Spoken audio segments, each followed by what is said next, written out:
하나님의 말씀은 베드로전서 5장.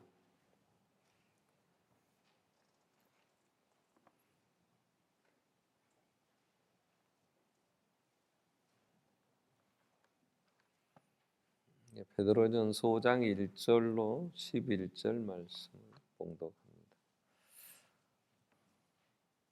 너희 중 장로들에게 고난오니 나는 함께 장로된 자요 그리스도의 고난의 증인이요 나타날 영광에 참여할 자니라. 너희 중에 있는 하나님의 양무리를 치되 억지로 하지 말고 하나님의 뜻을 따라 자원함으로 하며 더러운 이득을 위하여 하지 말고 기꺼이 하며 맡은 자들에게 주장하는 자세를 하지 말고 양무리의 본이 되라.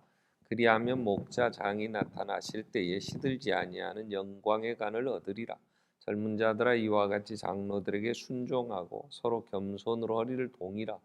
하나님은 교만한 자를 대적하시되 겸손한 자들에게는 은혜를 주시느니라. 그러므로 하나님의 능하신 손 아래에서 겸손하라. 때가 되면 너희를 높이시리라. 너희 염려를 다 주께 맡기라. 이는 그가 너희를 돌보심이라. 근신하라. 깨어라. 너희 대적 마귀가 우는 사자같이 두루다니며 삼킬 자를 탐나니 너희는 믿음을 굳건하게 하여 그를 대적하라. 이는 세상에 있는 너희 형제들도 동일한 고난을 당하는 줄을 알미라. 모든 은혜의 하나님 곧 그리스도 안에서 너희를 부르사 자기의 영원한 영광에 들어가게 하신 이가 잠깐 고난을 당한 너희를 친히 온전하게 하시며 굳건하게 하시며 강하게 하시며 털을 견고하게 하시리라. 권능이 세세 무궁하도록 그에게 있을지어다. 아멘. 찬양대 찬양 있겠습니다.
주님 나를 구하니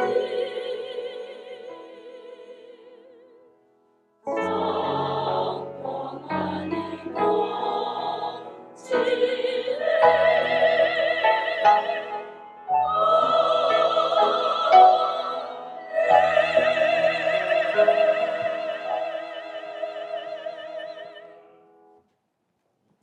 아멘.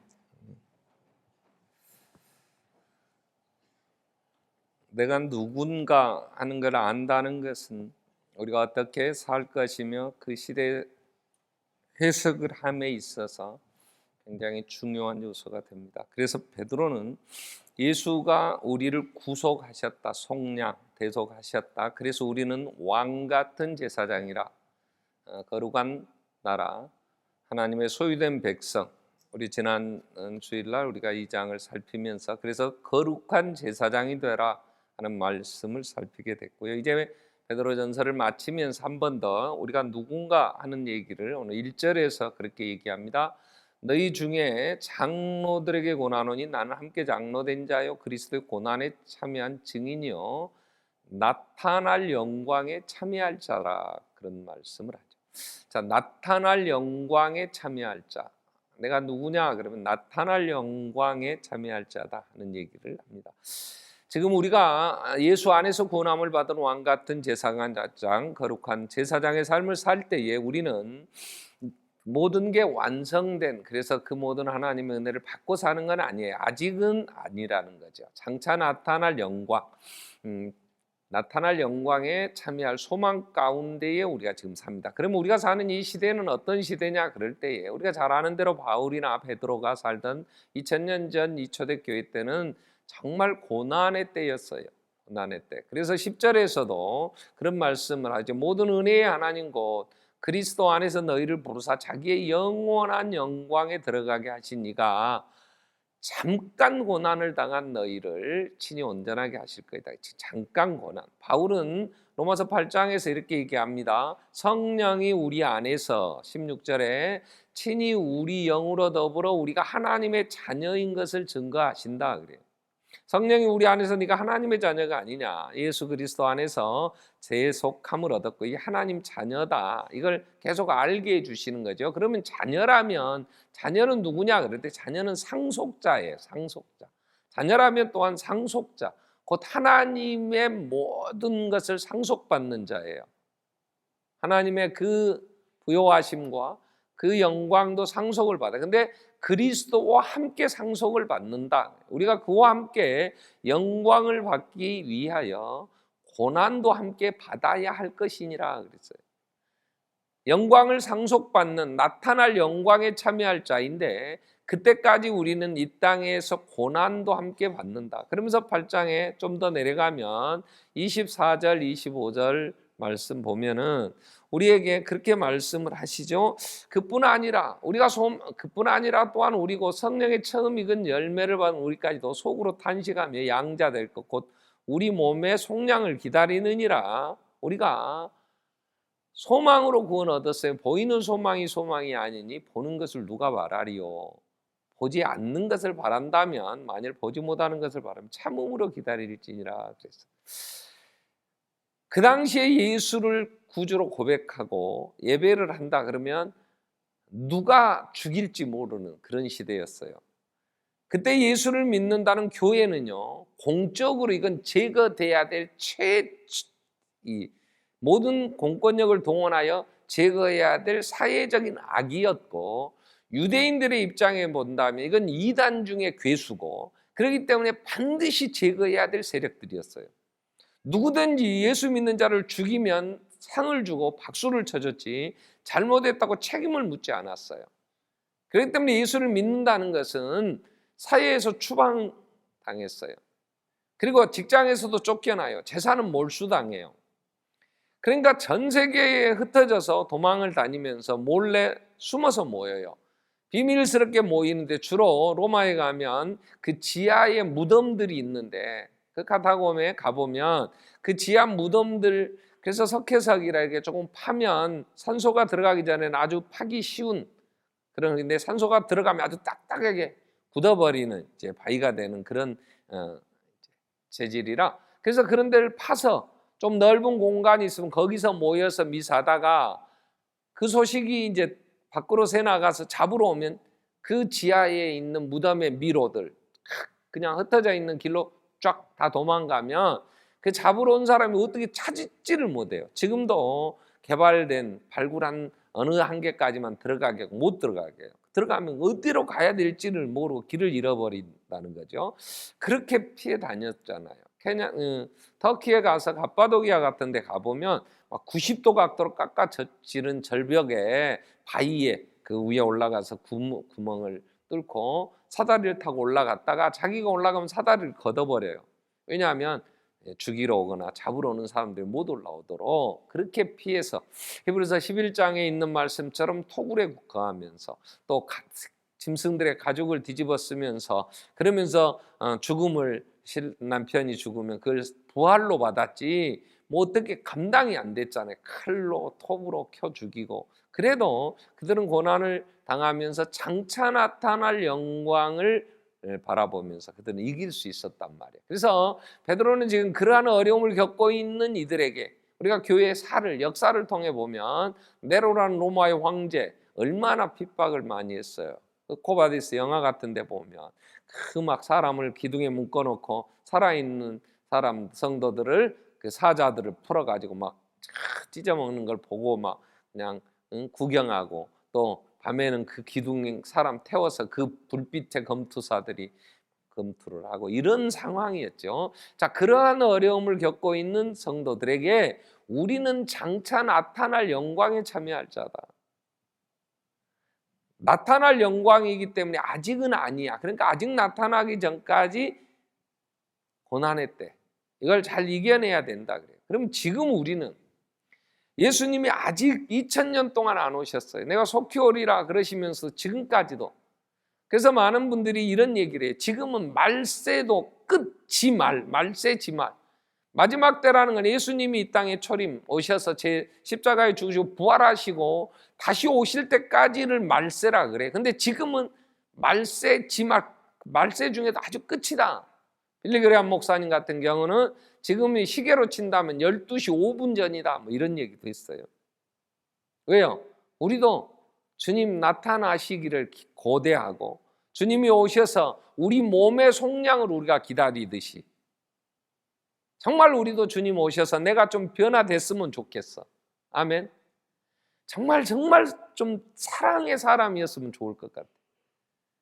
너무 안에서 미련하고 욕심이 많아서 그냥 입 삐죽거리고 안 이쁜 사람만 수두룩하고, 대통령부터 시작해서 아주 그냥 한강에다 집어넣으면 물이 더러워질 것 같으니까 못하는 것 같고 막 좀 이게 세상이 변했으면 좋겠는데 나도 여전히 똑같은 죄인이고, 교회 안에서도 어떻게 그렇게 맨날 싸우고, 내가 안 했으면 좋겠는데 내 안에 있어야 할 거룩함은 없고 온유와 겸손은 없고 욕심과 무지와 이 교만으로 가득 차서 바울이 로마서 7장에서 탄식하듯이 오라 나는 곤고한 사람이로다, 이 사망의 몸에서 누가 나를 건져내랴 탄식하면서 가슴을 치듯이 우리도 정말 변화됐으면 좋겠어. 좀 영안이 열려서 하늘의 영광도 더 봤으면 좋겠어. 그냥 땅에 썩어질 것만 추구하다가 소탐 대실이라고 그 먹어서는 안 될 것 그것까지 먹다가 창피다 상하고,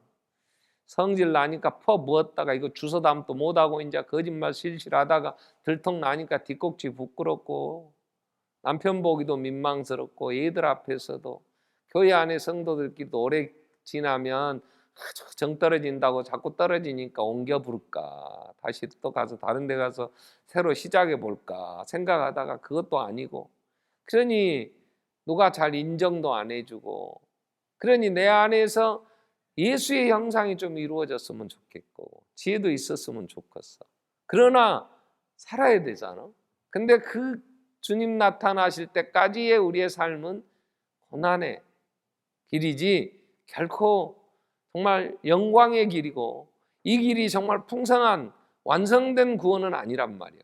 이미 부활하셔서 세상의 모든 악을 다 제거하셨고 이제는 만물이 선포하러 오실 때까지의 기간인데도 우리는 이 기간에 지금 살고 있잖아요. 그럼 우리에게 오는 고통, 고난은 뭐냐 그럴 때 일단 우리는 욕심대로 안 되는 게 고통인 것 같아요. 욕심이 너무 많은 게 고통이에요. 젊은이들에게 조사를 했어요. 대한민국에 사는 것이 행복합니까? 92%가 고통이라 그랬답니다. 무슨 고통이냐? 취직을 할래도 직장이 없고, 직장에 취직이 돼도 결혼도 못 하겠고, 쥐꼬리만한 월급에 세상 물가는 높고, 집도 못 사겠고, 자식도 못 나겠고, 5가지인가를 포기하고 오포의 삶을 산다고 얘기들을 합니다. 근데 우리에게 주어지는 지금은 예수 믿는다고 때려 누가 죽인다고 우리 재산 몰수하거나 사회 추방시키거나 우리를 잡으러 다니거나 공권력이 동원돼서 그러지는 않아요. 그런데 우리도 고통스럽지.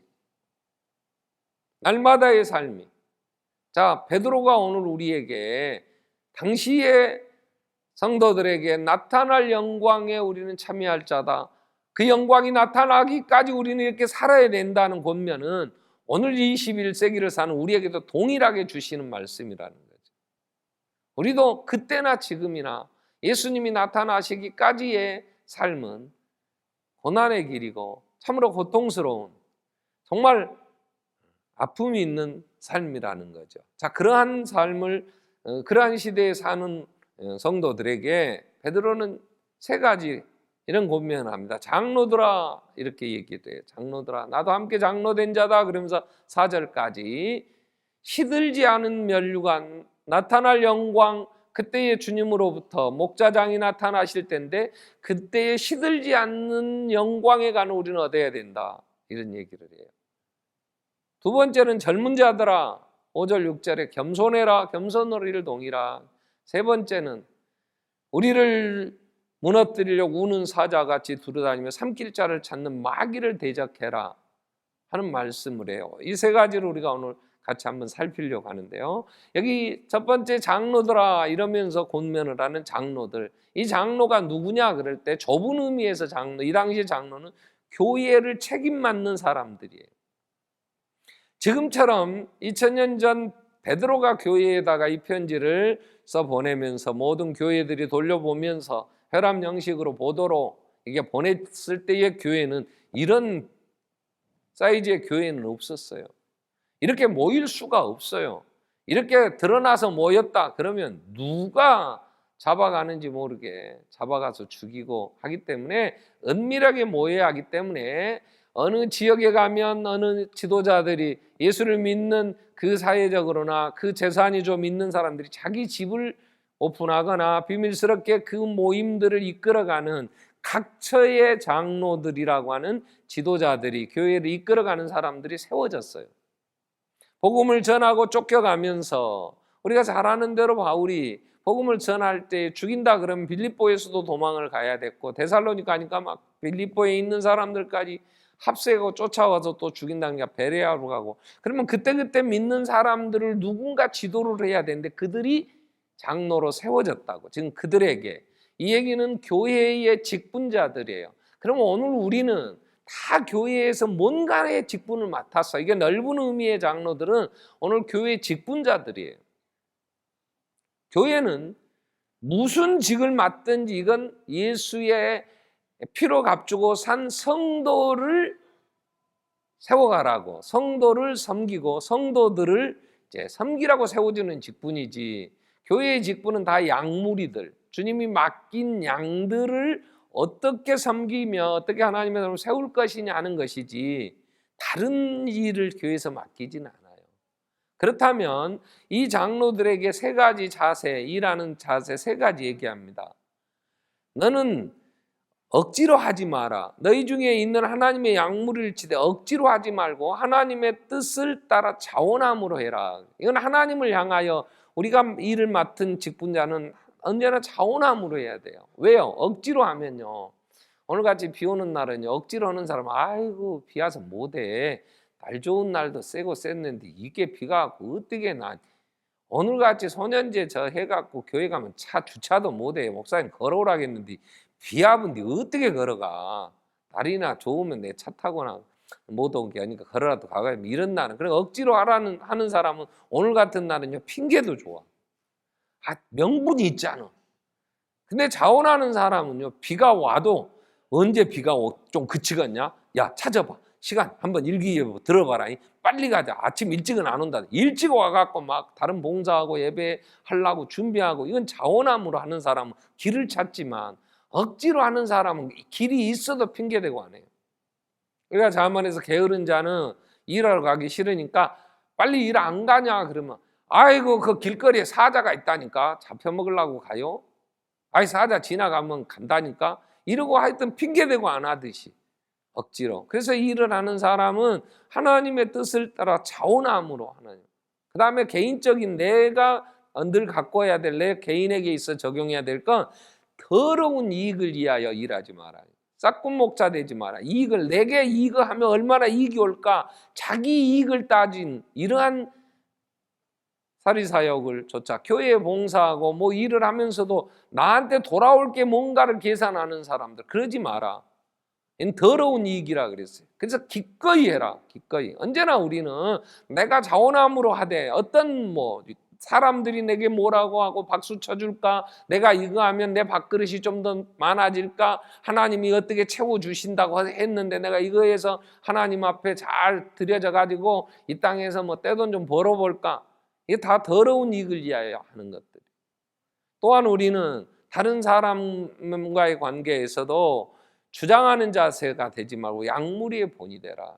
저는 안 하면서 왜 안 하냐고 막 그러면서 내가 살면서 내 삶으로 주님 사랑하고 성도를 사랑함으로 가야 되는데 그리하면 자원하고 기꺼이 하고 양무리의 본이 되면 주님이 나타나셔서 시들지 않는 관을 주신다.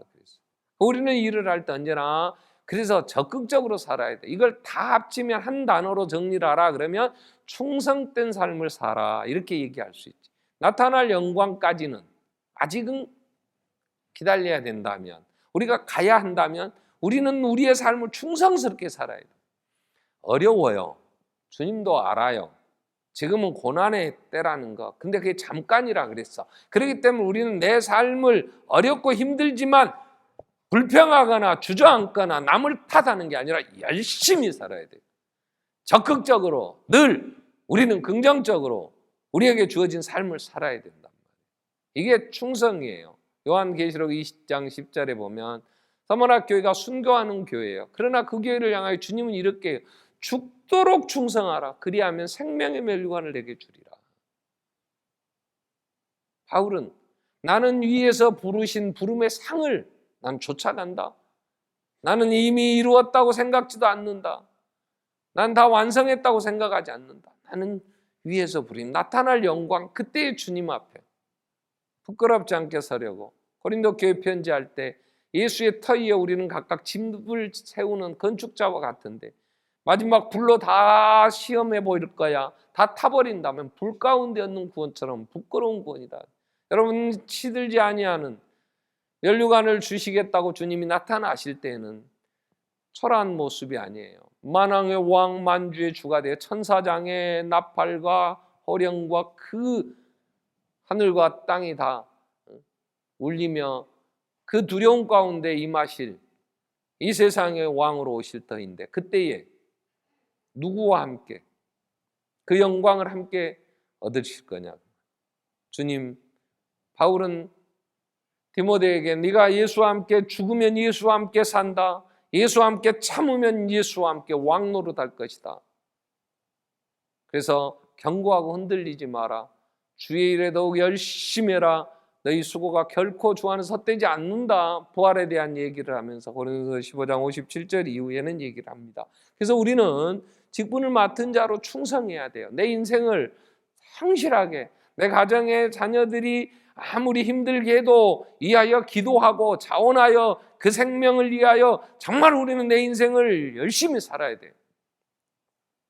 충성스럽게. 정말 저 사람 성실했어. 우리는 교회에서나 세상에서나 어디에서든지 우리는 환경을 타당하거나 불평하지 말고 환경을 어렵다고 하나님도 인정하셨잖아요. 그리고 얘기하시잖아요. 우리에게 그 일을 정말 내 인생을 우리는 열심히 살아야 돼. 그러면서 두 번째로 젊은 자들아 이와 같이 장로들에게 순종하고 서로 겸손을 허리를 동이라 그래요.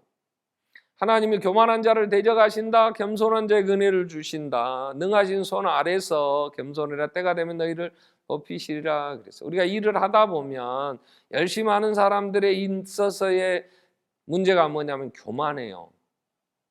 열심히 사는 사람들이 교만해. 이 교만은, 이 겸손해라, 이 얘기는요 하나님과의 관계에서라기보다는 사람들과의 관계에서 지금 얘기하는 거예요. 젊은 자들아 장로들에게 이 말은 지금 장로가 지도자들이라면 그 나머지 사람이 이런 얘기는 아니에요. 우리가 장로의 위치에서 일을 할 때에 우리는 충성해야 돼요. 또한 우리는 이걸 하면서 늘 젊은 자의 위치에서 자꾸 다른 사람들을 무시하고 업신여겨요. 그리고 순종하지 않아요. 근데 우리가 기억해야 될 것은 오늘 하나님의 나라는 너무나 광대하고 우리는 다 이해가 안 돼요. 하나님이 이 구원의 역사를 이루시는 이 수천 년의 역사 가운데 우리는 잠깐 짧은 한 기간을 내게 맡겨주신 일을 잠깐 하다가 가면 지금까지도 해왔지만 앞으로도 계속 이어서 누군가는 하는데 그 하나의 그 잠깐 있는 그 시간에 내가 그 역할을 잠깐 하다가 나는 넘기고 가는 거예요. 그렇기 때문에 지금도 현재 살고 있는 이 지구상 70억의 인구 중에 예수를 믿는다는 하나님의 자녀를 우리가 한 12억 정도가 있다 그래요. 각처의 이 많은 70억의 인구 중에 하나님이 구원해 내는 그 일에 지금 이제 들어온 새 가족도 있을 것이고 거기에 눈물로 가슴을 치며 헌신하며 이 땅의 황무함을 벗어서 하늘의 하나님 정말 우리가 기초를 쌓습니다. 은혜를 주세요 하고 밤잠 안 자며 기도하는 사람들도 부지기수로 많아. 근데 봉사하고 헌신하는 사람들이 꼭 자기 외에는 없다고 생각해요. 그리고 싸잡아서 이렇게 얘기해요. 요즘 교회들 하는 것들 보면 그럼 요즘 교회가 어쩌다는 거예요? 싸그리 다 병 들어갖고 이거 쓸모가 없다 그러면 누구만 남은 거야? 저 혼자 요즘 목사들 보면 그런다고. 저한테 하겠다고 나서서 일생을 내가 선교하겠다는 분이 지난주에 저한테 그러더라고요. 나가보니까 외국 나가보니까 아이고 선교사님들 믿을 사람 없고요 막 그래. 내가 저 말을 어떻게 책임지려고 저렇게 아직 알도 못하는 사람이 저러나. 제가 그런 생각을. 여러분 내가 누구를 얼마나 알겠어요. 나도 모르면서. 지금도 엘리야가 이스라엘 백성들을 볼 때 이게 하나님을 섬겨야 될 백성들이 왕과 왕비 이세벨이 바알과 선지자들을 왕궁에서 먹이면서 얼마나 많은 바알 신단을 만들고 얼마나 우상놀이를 했어요. 가슴에 막 속이 터져 견딜 수가 없어요. 그래서 그 엘리야는 열심히 특심했어요. 하나님이 이럴 수는 없습니다. 하나님이 참 신이냐 하늘에서 불을 내려주세요. 그 850명간 내기를 해서 하늘에서 막 불이 내려왔어요. 850명의 선지자들을 막 다 잡아 죽이면서 그리고 이 나라가 하나님 앞에 서야 된다고 그렇게 뛰어왔더니 이세벨이 내가 그렇게 많은 돈을 들여서 먹이고 키운 850명을 죽여 너도 이 말은 안 했지만 이세벨이 그런다. 이 새끼 너는 진짜 먹여 밝힐 거야. 너도 그 선지자 중에 하나가 죽일 거야 내가. 그 악독스러운 여자가 입에 버금물고 얘기를 했겠지. 그때의 엘리야는요 낙심해 갖고 로뎀나무 숲에 누워서 나 죽이세요 하는 깊은 우울증에 빠지고요 낙심합니다. 하나님이 일어나 먹으라고 깨워가지고 투정 부리는 놈 먹이고 떡으로 물로 먹여서 40주야를 걸어 호렙산에 가게 하셨는데 그때 하나님 가 물어봐요. 너 왜 여기 있냐 왜? 그때 내가 보통 사람이면 나는 열심히 특심에 다 바르게 무릎 꿇었지만 나 하나나마 이거 하려고 했는데 이제 이게 뭡니까 이게? 그때 하나님이 세미한 음성을 들리면서 이렇게 얘기해요. 너만 남았다고. 다 바알에게 무릎 꿇었다고. 바알에게 무릎 꿇지 아니한 자 7천인을 내가 남겼다.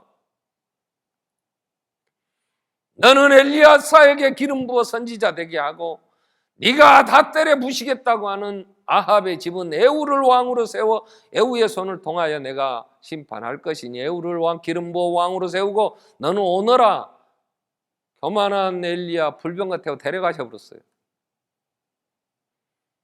여러분, 뭐 교회 일 좀 한다고 뭐 하면 어떻게 모든 사람을 다 정죄하는지 예수님이 이렇게 얘기하셨어요.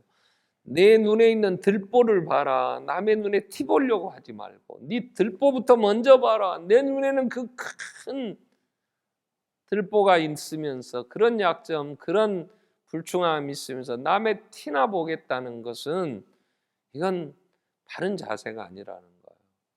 여러분, 우리 온 세계에 지금도 충성된 교회들이 하나님의 나라를 위하여 헌신하고 충성하겠다고 몸부림치며 그 많은 아픔을 감수하면서 하나님 한 번 더 은혜를 베풀어 주세요.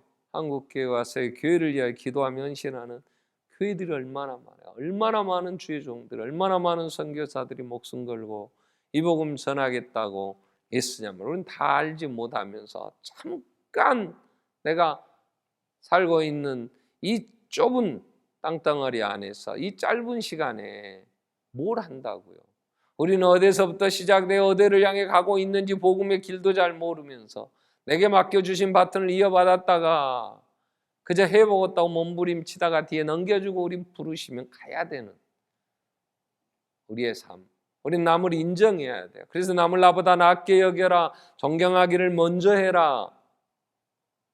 계속하여 성경은 우리에게 서로의 관계 안에서 교회 안에서 자원하고 기꺼이 드리고 그러면서 향무리의 본이 되는 삶을 살더라도 젊은 자들아 겸손으로 허리를 동여라. 하나님의 능하신 손 아래서 하나님의 전능하심과 하나님의 섭리하심 속에 섬기고 있는 자들아 때가 되면 하나님이 너희를 높이실 것이고 사용하실 터인데 서로 인정하라는 거죠. 겸손히 섬기라는 거죠. 그러면서 마귀를 대적하라 그래요. 마귀는 뭐라고 표현이 됩니까? 오늘 9절에 8절에 보면 근신하라 깨어라 너희 대적 마귀가 우는 사자같이 두루다니며 삼킬 자를 찾는다. 누구를 삼키려고 어떻게든지 올무쳐서 무너뜨리려고 합니다. 그럼 마귀가 이렇게 우는 사자같이 두루다니면서 삼킬 자를 찾을 때 우리가 무슨 힘으로 마귀를 이겨요? 오늘 본문은 딱 하나예요. 마귀를 이기는 방법. 오늘 10절에 이런 말씀, 9절에 이런 말씀에 너희는 믿음을 굳건하게 하여 그를 대적하라. 이는 세상에 있는 너희 형제들이 또 동일한 고난을 당하는 줄을 알미라 그랬어요. 그럼 마귀는 믿음으로 이겨요. 마귀는 믿음으로. 자, 우리가 마귀가 우리에게 올무치는 거 예수님에게 이렇게 얘기해요. 배고프지 않냐? 나 안 먹으면 죽어. 먹어. 이 떡 필요하지 않냐? 돌로 떡 만들어 먹어라. 그럴 때 예수님이 이렇게 얘기해요. 사람이 떡으로만 사는 게 아니다. 하나님의 입으로 나오는 말씀으로 산단다. 그러면서 본질적으로 인간은 돈으로 사는 건 아니에요. 하나님의 은혜 안에 하나님의 말씀을 믿음으로 사는 거예요. 그런데 마귀는 우리가 돈이 있어야 산다 그래요. 세상의 고통은요, 돈. 그래서 7절에 이런 정리를 합니다. 너희 염려를 다 주께 맡기라 그래요. 돌짝밭에 씨가 떨어졌어요. 결실을 못해. 이유가 뭐냐? 세상의 염려예요, 염려. 뭐가 그렇게 염려, 걱정, 근심이 많아. 근데 딱 보면 돈이 없어. 죽을 것 같아. 먹을 게 없어서. 그때 예수님이 이렇게 얘기해요. 무엇을 먹을까를 염려하는 자들에게 공중 나는 새를 봐라. 누가 새에게 먹을 걸 주더냐? 누가 새를 기르더냐? 누구 하나 기르는 자 없어도 하나님이 하늘 아버지가 새들에게 먹을 거리를 안 주시더냐? 하물며 내 아들을 죽여 그 피로 값주고 산 너희의 먹을 것을 안 주겠냐? 이 믿음이 적은 자들아.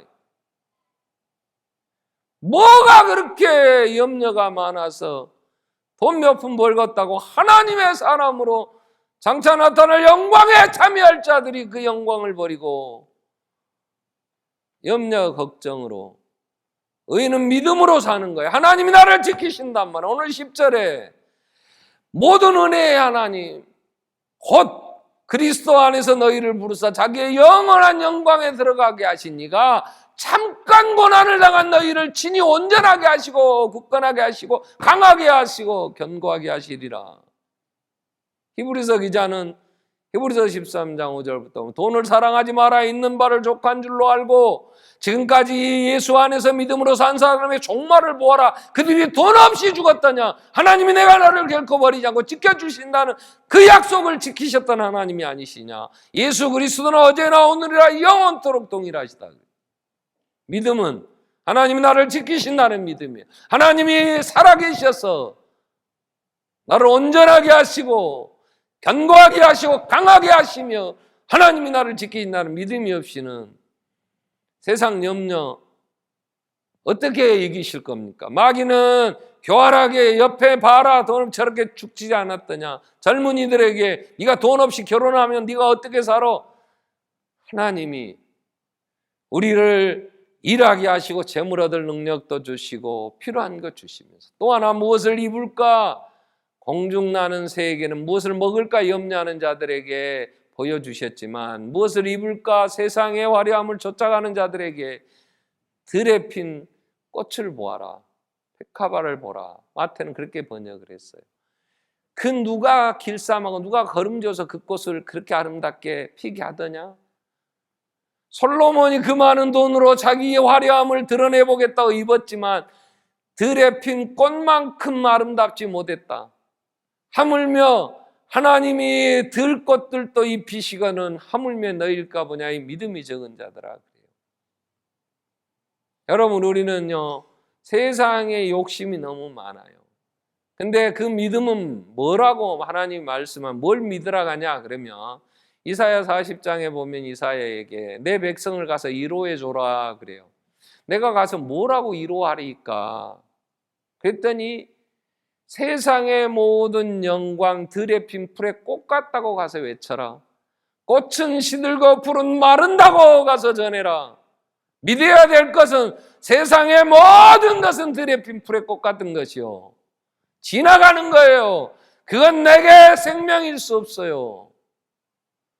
남들이 뭐라고 할까봐 옷 한 벌 해입으려고 개를 들고 적금을 들고 명품을 입어야 된다고 생각합니까?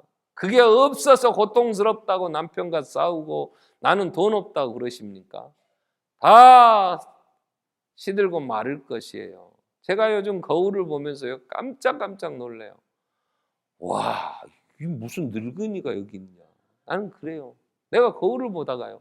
저는요 걸어 다니는 것도 양이 안 차서 웬만하면 뛰어다녔어요. 지금도요 걸어 다니는 건요 계단을 올라가도 한 계단씩 올라가는 건 짜증나. 한 두 개, 세 개씩 막 올라가야지. 언제 이거 다 하냐고 할 일도 많고 그런데. 근데요, 이제는 관절 아파서 두 개씩도 못 가고 거울을 보다 깜짝깜짝 놀래요. 병원에 갔더니 한 달 동안 약 주고 안 되면 8월 4일 날 심장 수술해야 된답다. 안 그러면 멈춰온대 심장이. 집사람이 요즘은 교회에서 철야도 안 해. 모처럼 금요 기도회 한다고 하더니 왜 내 심장이 멈춰버릴까 봐서 옆에서 자. 그래서 내가 자네도 참 염려가 많네. 멈출 일도 주님이 멈추실 텐데 그래 어쩌겠는가. 여러분 잠깐 있다가 가는 세상에 남들이 뭐 하는 소리가 그렇게 소중합니까? 주님이 나타나실 영광, 그분의 심판, 그분의 평가가 중요한 거지. 지나가는 사람이 몸매에 안 어울리게 명품은 가이고 그러고 갔다고 그 집이 내 집을 알고 하는 소리가 해서 지나가는 소리요. 지나가는 소리 한마디에 뭘 그렇게 신경을 써. 그 사람이 뭔 소리 하든지 내 인생은 주님 앞에서 주신 은혜를 감사하고 살면 됐지.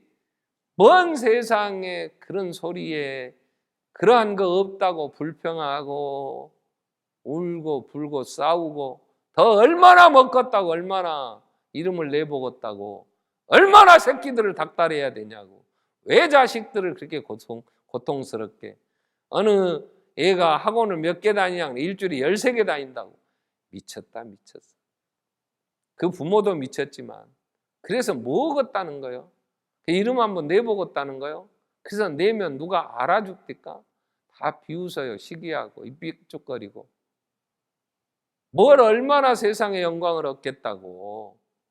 주님 만나 말씀 듣고 주신 직분 감당하기에도 짧은 인생 살아보시면 세상에 그런 화려함을 추구하고 살기에는 너무 짧아요. 헛된 것이요 다. 내 백성을 이루어라고 하신 하나님이 뭘 믿으라는 거요. 생수에 근원된 나를 버린 것 너희는 두 가지 악을 행했다.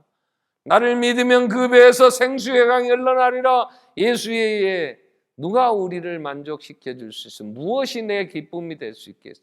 세상 화려함을 쫓아가면서 없다고 불평하고 서로 싸우고 고통 가운데 움켜쥐면서 미워하고 내가 돈 벌는 일에 안 도와줬다고 교회에다 원망하고 별소리 다 해도 얻어서 뭘 얻겠다는 거예요. 그래서 어찌하여 그게 무슨 생명일 수 있겠냐고. 마귀는 우리를 그렇게 속여. 그게 없으면 죽을 것처럼 죽기를 두려움으로 일생에 매어 종노릇하는 자들을 예수님이 놓아주려고 오셨다고. 히브리서 2장 14절 이후에는 말씀을 하시죠. 그래서 마귀를 대적하라 그럴 때 마귀는 생활의 염려, 세상의 헛된 것들을 추구하며 살게 하려고 우리를 멸망시키려고 교묘하게 올무칩니다. 우리는 믿음으로, 우리는 먹고 마시는 문제 가지고 고민할 존재가 아니라 그건 하나님이 이미 예수 안에서 다 먹고 마시고 입어야 할 걸 아시기 때문에 우리를 온전하게 하시고 강하게 견고하게 다 채워주시며 한 번도 먹이지 않으신 법이 없고 외출하기로 만나러 구름기둥 불기둥으로 인도하신 하나님, 그 믿음으로 세상의 모든 사람들이 얘기하는 세상의 영광 다 들에 핀 풀의 꽃 같은 것을 믿어야 돼요. 그건 진리의 사실이에요. 지나가는 거잖아요. 무엇이 영원한 게 있겠어요? 얼마나 더 움켜쥐어야, 얼마나 더 돈을 벌어봐야 차겠다고 생각하십니까? 속지 말아야 돼요. 이 마귀를 대적하여 우는 사자같이 두루다니며 삼킬 자를 찾는데 여기서 이기는 길은 믿음이란 말이에요. 하나님은 살아계심을, 하나님만이 생수의 근원 되심을, 그분이 다시 나타날 영광의 주인공으로 나타나실 때 우리 그 앞에 서야 될 거 아니야. 우리나라의 모든 국민들이 좋아하는 소설이 춘향전이에요. 춘향전. 남원에 가면 춘향이 사당도 있을 때다. 뭐 지가 사는 인물이라고 뭐 사당까지 만들었겠어. 근데 사람들이 많이 가요. 춘향이가 참 미스 춘향도 뽑고 그럴 만큼 되는 이유는 나타날 영광을 대비한 건 아니라 고난을 그래도 받았어. 정절을 지키고 그랬더니 신랑이 암행어사 출두요 할 때 나타날 영광 그 자리에 부끄럽지 않았어. 그래서 사람들은 참 좋아해요. 다시 주님이 오시는 그날 나타날 영광, 세상의 모든 것들이 두려워 떠는 그날 그 영광에 참여할 내가 신랑 앞에 부끄럽다면 그건 지혜로운 삶은 아니에요. 베드로는 그 사실을 확실히 알기에 나타날 영광 가운데 우리가 서야 하기 때문에 주님으로부터 시들지 않는 면류관 받아 쓰자. 교만하지 말고 겸손하자. 마귀를 대적하여 믿음으로 이기자고 마지막을 사는 성도들에게 권면을 합니다. 우리 기도하겠습니다. 여러분, 우리가 취할 것이 뭐 있겠어요? 우리는 자원함으로 기꺼이 약물의 본이 되는 시들지 않는 면류관을 받아 쓰는 충성된 삶을 살아야 하고 교만하면 안 돼요. 우리보다 헌신되고 생명 바쳐 충성하는 그 많은 하나님의 백성들이 오늘 또 세계도처에 지금까지도 많이 순교하며 죽은 성도들이 있었기에 이 복음이 증가되었고 오고 오는 또 세대에 더 많은 일꾼을 하나님 이렇게 세우실 터인데 우리는 남을 나보다 낫게 여기는 겸손함도 믿음으로 하나님 지켜주심을 믿으며 두려워하지 않도록 염려하지 않도록 하나님 믿음 주세요. 같이 한번 통성으로 기도하겠습니다. 살아계신 하나님 아버지,